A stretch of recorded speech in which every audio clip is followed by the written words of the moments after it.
പുതുവൈപ്പിനിൽ നിന്നുള്ള ബസ്സുകൾ നഗരത്തിലേക്ക് കയറ്റുന്നത് എന്ത് വിലക്കാണെന്നറിയത്തില്ല. ഇതാണ് ഇവിടുത്തെ ദ്വീപവാസികൾ ചോദിക്കുന്നത്. ഇന്ന് ഹൈബിയുടെ എംപിയുടെ നേതൃത്വത്തിലുള്ള നിരാഹാര സമരമാണ് പുതുവൈപ്പിനിൽ പുരോഗമിക്കുന്നത്.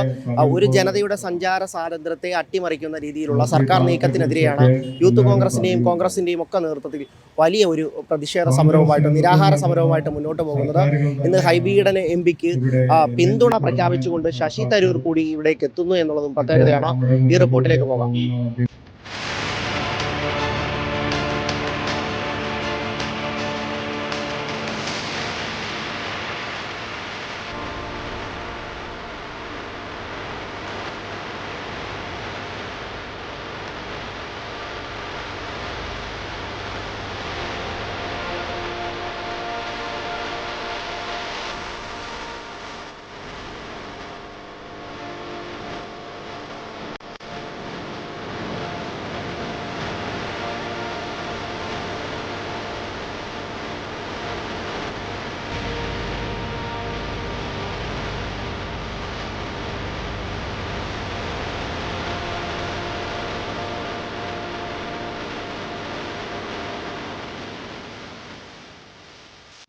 വർഷമായി ജനതയുടെ സഞ്ചാര സ്വാതന്ത്ര്യ നിഷേധത്തിനെതിരെയാണ് ഞങ്ങൾ ഈ സമരം നടത്തുന്നത്. കോൺഗ്രസ് ആദ്യമായി നടത്തുന്ന ഒരു സമരമല്ല. കോൺഗ്രസ് നേരത്തെ നടത്തി, അതിന് റെസിഡൻസ് അസോസിയേഷന്റെ അപെക്സ് ബോഡി ഏറ്റെടുത്ത് സാമൂഹിക സാംസ്കാരിക ചലച്ചിത്ര പ്രവർത്തകർ ഈ സമരത്തിന്റെ ഭാഗമായി. എന്നാൽ നാളിതുവരെ ഒരു ദ്വീപ് സമൂഹത്തിലെ ആളുകൾക്ക് ചരിത്രപരമായി കുടിവെള്ളത്തിനും അവരുടെ പാലങ്ങൾക്കും വേണ്ടി സമരം നടത്തിയ ആളുകൾ വീണ്ടും ഒരു ചരിത്ര സമരത്തിന് നേതൃത്വം കൊടുക്കുകയാണ്. ഇവിടുത്തെ ജനാധിപത്യ പ്രവർത്തകൻ എന്നുള്ള രീതിയിൽ, ജനപ്രതിനിധി എന്നുള്ള രീതിയിൽ എന്റെ ഒരു ഉത്തരവാദിത്വം കൂടിയാണ് ഈ സമരത്തിന്റെ ഭാഗമാകുക, ഇത് വിജയിപ്പിക്കുക. കാരണം സാങ്കേതികത്വം മാത്രമാണ് ഇവിടെ ചർച്ചയാവുന്നത്. നാറ്റ്പാക് എന്ന് പറയുന്ന ഒരു സംഘടന നടത്തിയ പഠനത്തിൽ വളരെ കൃത്യമായി പറയുന്നുണ്ട്, വൈപ്പിൻകരയിൽ നിന്ന് ബസ്സുകൾ നഗരത്തിലേക്ക് പ്രവേശിക്കാം, അതിന് യാതൊരു പ്രയാസവും ഉണ്ടാകില്ല. അതുപോലെ തന്നെ ഇവിടുത്തെ മെട്രോപൊളിറ്റൻ ട്രാൻസ്പോർട്ടേഷൻ അതോറിറ്റിയും അതിന് അനുമതി നൽകിയിരിക്കുകയാണ്. സിറ്റി ബസ് പെർമിറ്റുകൾ നൽകുന്നില്ല എന്നുള്ളൊരു സാങ്കേതികത്വം നിലവിലുള്ള ബസ്സുകളുടെ ടൈമിങ്ങുകളുമായി ക്ലാഷ് ആവും എന്നുള്ളൊരു കാരണവും ഇത് നീതീകരിക്കേണ്ട ഒരു കാര്യമല്ല. അതുകൊണ്ട് ഇവിടുത്തെ സമൂഹത്തെ, ഈ ദ്വീപ് സമൂഹത്തിലെ ആളുകളെ സംരക്ഷിക്കുന്നതിന്റെ ഭാഗമായി അവരുടെ സഞ്ചാര സ്വാതന്ത്ര്യം എന്നുള്ള ചരിത്രപരമായ ആവശ്യം കോൺഗ്രസ് ഏറ്റെടുക്കുകയാണ്.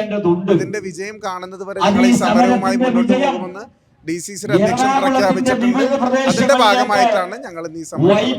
18 വർഷക്കാലത്തെ സമര പാരമ്പര്യമുള്ള ഒരു വിഷയമാണ്. ഈ പ്രദേശത്ത് നിന്നുള്ള ആളുകൾക്ക് നഗരത്തിലെ വിവിധ പ്രദേശങ്ങളിലേക്ക് പോകാനുള്ള ഒരു സൗകര്യം ഇവിടെ നിന്നില്ല. അവരെല്ലാവരും ഹൈക്കോടതി ജംഗ്ഷനിൽ വന്നിറങ്ങിയതിന് ശേഷമാണ് മറ്റ് ബസ്സുകൾ പിടിച്ചാണ് പോകേണ്ടത്. മറ്റ് പ്രദേശങ്ങളിലുള്ള ആളുകൾക്ക് വൈപ്പിനിലേക്ക് വരണമെങ്കിൽ ഹൈക്കോടതിയിൽ വന്നിട്ട് വേണം ഇങ്ങോട്ട് വരാൻ. അപ്പോൾ നഗരങ്ങളിൽ, ജില്ലയ്ക്ക് പുറത്ത് ഇടുക്കി ജില്ലയിൽ നിന്നും കോട്ടയം ജില്ലയിൽ നിന്നൊക്കെ നഗരപ്രദേശങ്ങളിലേക്ക് വാഹനങ്ങൾ വരുന്നുണ്ട്, പ്രൈവറ്റ് ബസ്സുകൾ വരുന്നുണ്ട്. ഈ സ്വകാര്യ ബസ്സുകൾ, ഇവിടുന്ന് പോകുന്ന സ്വകാര്യ ബസ്സുകൾ നഗരത്തിൻ്റെ വിവിധ പ്രദേശങ്ങളിലേക്ക്, ആലുവ പോലെ, തൃക്കാക്കര പോലെ, പശ്ചിമ കൊച്ചിയിലേക്കൊക്കെ പോകാനുള്ള ഒരു സൗകര്യമുണ്ടെങ്കിൽ ആളുകൾക്കത് ഉപയോഗപ്രദമാണ്. 10,000-കണക്കിന് ആളുകളാണ് ഓരോ ദിവസവും ഇവിടുന്ന് ജോലിക്കായി പോകുന്നത്. ഏറ്റവും സാമ്പത്തികമായി വലിയ ബുദ്ധിമുട്ടുള്ള ഒരു പ്രദേശമാണ്. പ്രത്യേകിച്ചും തീരദേശ മേഖല കൂടിയായിട്ടുള്ള മത്സ്യത്തൊഴിലാളികൾ കൂടുതൽ തിങ്ങിപ്പാർക്കുന്ന ഈ വൈപ്പിൻ പ്രദേശം. അപ്പോൾ വർഷങ്ങളായി ഇവരുടെ ഏറ്റവും വലിയ ആവശ്യമായിരുന്നു ഒരു പാലം എന്നുള്ളത്. അത് UDFൻ്റെ കാലഘട്ടത്തിൽ നടപ്പിലാക്കിയപ്പോൾ ആ വികസനത്തോടൊപ്പം അവർക്ക് സഞ്ചാര സ്വാതന്ത്ര്യം കൂടി അവർക്ക് ന്യായമായി ലഭിക്കേണ്ടതാണ്. അപ്പോൾ 18 വർഷക്കാലത്തിലധികം ഇടതുപക്ഷത്തിൻ്റെ MLA-മാരായി മന്ത്രിമാരൊക്കെ ആയിരുന്നവർ ഓരോ ദിവസവും ആളുകളെ കബളിപ്പിച്ച് പോവുകയാണ്. സഹി കെട്ടിട്ടാണ് ജനങ്ങൾ മുഴുവൻ സമരത്തിനിറങ്ങിയത്. റെസിഡൻസ് അസോസിയേഷൻ, സാമൂഹ്യ സാംസ്കാരിക പ്രവർത്തകർ, ചലച്ചിത്ര പ്രവർത്തകർ, വീട്ടമ്മമാർ ഉൾപ്പെടെ നടത്തിയ നിരവധി സമരങ്ങളുണ്ട്. മുൻകാലങ്ങളിൽ കുടിവെള്ളത്തിന് വേണ്ടിയിട്ടുള്ള സമരമായിരുന്നു നടത്തിയത്, റോഡിന് വേണ്ടിയിട്ടുള്ള സമരമായിരുന്നു.